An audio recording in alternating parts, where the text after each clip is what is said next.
adalah calon pesaing berat Redmi Turbo 3 atau rumornya jadi Poco F6 yang pakai chipset nggak kalah sakti Snapdragon 7 Plus Gen 3.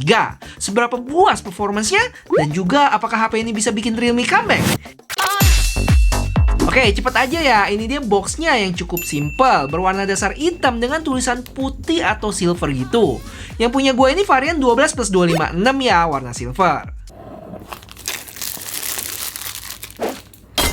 Pas dibuka ada kotak lagi yang di dalamnya ada SIM ejector, buku-buku terlupakan, dan case-nya yang warna hitam elastis.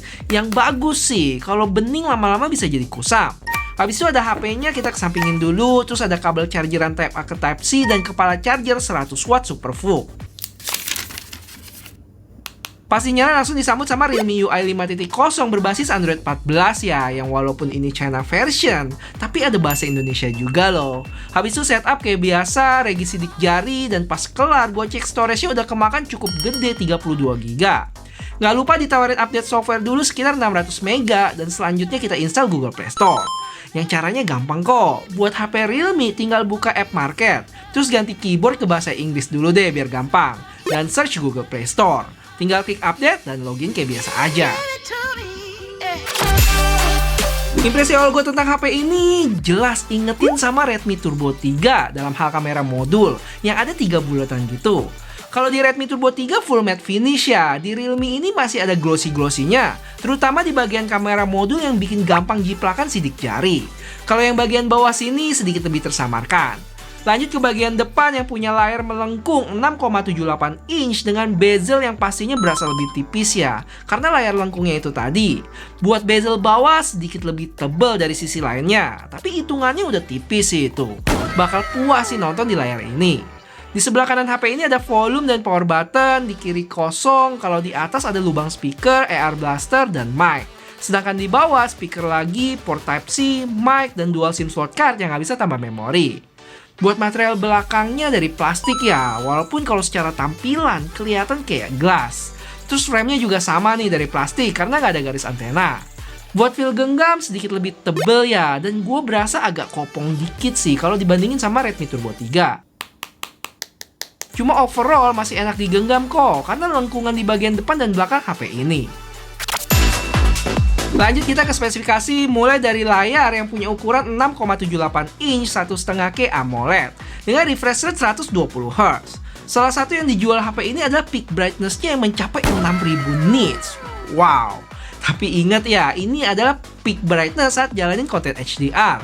Untuk high brightness mode-nya itu ada di 1600 nits. Habis itu buat chipset nggak kalah seru, pakai Snapdragon 7 Plus Gen 3 berfabrikasi 4 nanometer TSMC. Yang kalau gue cek Antutuinya dapat skor di sekitar 1,42 juta. Mungkin sampai sini kalian bakal bingung ya posisi 7 Plus Gen 3 ini kalau dibandingin sama Snapdragon 7 Gen 3 ataupun Snapdragon 8S Gen 3. Tenang, gak usah bingung. Jadi kalau secara skor itu yang paling tinggi adalah Snapdragon 8S Gen 3 di 1,49 juta. Habis itu 7 Plus Gen 3 dan jauh di bawah ada 7 Gen 3 dengan 800 ribuan. Oh ya, kalau dibandingin sama Dimensity 8300 Ultra, si MediaTek ini ada di peringkat 3 setelah 8S Gen 3 dan 7 Plus Gen 3 dengan skor 1,39 juta. Apakah ini saat yang tepat buat lakuin tawuran chipset? Kasih tahu gue dengan like video ini ya. Thank you. Lanjut, ini dia buat skor Geekbench dan 3D Max dengan stabilisasi yang nggak terlalu bagus di 54,6%. Terus dari sisi baterai juga cukup wah nih, punya kapasitas 5500 mAh yang support 100 watt fast charging. Diklaim Realme ke 50% itu dalam 12 menit aja. Jadi penasaran nih seberapa awet baterainya ya? Buat kamera, Realme ini menganut prinsip anti-anti lensa bonus ya. Cuma ada lensa utama 50MP ber-OIS dengan sensor IMX882 dan 8MP ultrawide. Habis itu selfie-nya sendiri 32MP yang tentunya kita bakal tes seberapa bagus kualitasnya nanti. Untuk spek lainnya, HP ini udah HP 5G, dual stereo speaker, IP65, NFC, dan lainnya. Oke, saatnya kita tes real performance dari HP ini buat taklukin Genshin Impact highest 60fps. Yang hasilnya kurang memuaskan ya. Terlihat dari grafiknya setelah menit ke-12 mulai bergejolak. Dan tampaknya Realme putusin buat ngelimit FPS-nya tuh. Yang pertama di sekitar 50-an. Habis itu turun lagi ke 45 FPS. Dari sisi suhu pun juga bisa mencapai 45 derajat ya. Dengan konsumsi baterai yang gue kira bakal lebih awet secara persentase. Karena kapasitasnya yang lebih besar tadi ya. Tapi sayangnya pas di pengetesan gue ini selama 20 menitan main berkurang sekitar 12%. Dimana untuk pengetesan gua biasa di HPP lain itu berkurang sekitar 10-11%. Tapi kalau mau fair, dapat FPS rata-rata di 52-an itu udah tergolong bagus ya. Cuman kalau ekspektasinya berharap dapat FPS hampir mentok di 58 atau 59 kayak Redmi Turbo 3 dengan Snapdragon 8S Gen 3 ataupun Poco X6 Pro dengan Dimensity 8300 Ultra, ya cukup ada gap di sini. Oh ya, buat pengetesan ini GT mode-nya udah gua aktifin. Oke guys, ini dia penampakan video selfie dari Realme GT Neo 6 SE yang ternyata bisa shoot in 4K ya, 30 fps nih mentoknya.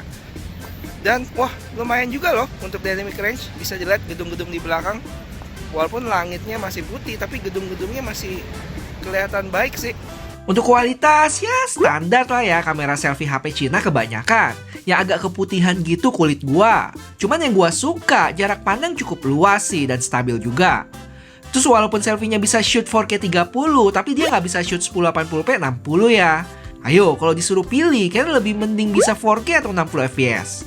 Kalau buat kamera belakangnya bisa shoot mentok sampai 4K 60. Untuk stabilisasi ada sedikit goncangan kecil. Sedangkan secara gambar gue berasa terlalu tajam. Dan area gelap atau shadow-nya cukup berasa di sini.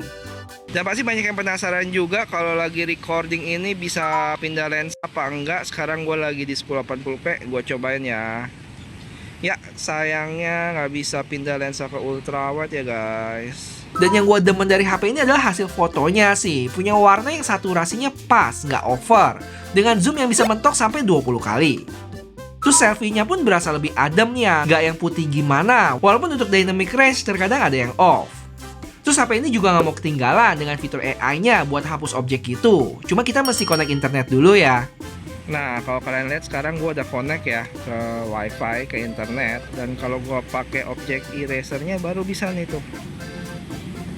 Cuma nggak tahu kenapa fail terus nih. Gue udah coba berkali-kali. Aduh, sayangnya nggak bisa ya guys. Gue udah coba connect ke internet tapi masih fail. Suruh cek ke networknya. Kenapa ya? Dan untungnya pas sampai rumah gue coba lagi bisa. Buat hasilnya ya oke lah. Udah lumayan, pembatas di belakang bisa di-generate. Walaupun tangan sama kakinya masih nyisa dikit. Biar yakin gue coba sekali lagi. Dan hasilnya masih sama sih. HP ini punya dua warna ya. Ada silver yang punya gue ini dan hijau. Buat variannya ada 4 tuh. Mulai dari 8 plus 256 seharga 4 juta. Sampai 16 plus 512 sekitar 5,6 juta. Dan ingat, ini harga resmi di Cina sana. Terus buat informasi bakal keluar di Indonesia atau enggak, jujur gue kurang tahu sih. Nggak ada info sama sekali. Atau kalau ada teman-teman yang tahu, boleh share di komen ya. Sama satu lagi, gue butuh masukan dari kalian. Kira-kira ada konten apa lagi yang butuh gue bikin seputar HP ini ya? Boleh bantu kasih ide di komen. Thank you.